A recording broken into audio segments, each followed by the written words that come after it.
Isang ganap na araw na naman tayo dito sa Bicol. Pinagluto namin ng konting salo-salo ang aming bagong graduate na pamangkin na si Raijin. With honor at ang daming medal. Halos makuba sa dami na nakasabit. Manang-mana ka sa tito mo. Sipagan mo pa at malayo mararating mo. Kung makapagpayo tito mo, kala mo kung sino matalino. Basta bahala ka na, masaya kami para sa'yo. Sana na-enjoy mo ang konting salo-salo. May Black Forest pa para sa'yo. Pagkatapos kumain, pabulwang na tayo. Naglagay na ng sunblock yung asawa at anak ko.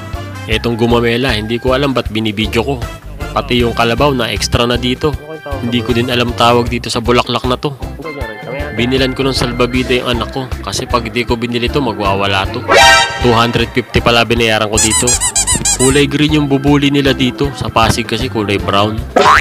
Nag-arkila din ako ng life vest para sa mga anak namin kasi mamaya lulusong sila sa malalim. Ang presko talaga ng tubig dito. Nahugasan lahat ng stress ko. Tuwan-tuwa yung asawa ko. Pero kulay green talaga yung bubuli dito. Sobrang nag-e-enjoy yung aking mag-ina. Anong klaseng insekto ba ito? Bakit ang dami nito dito? Bahala na kayo. Basta ako maliligo dito.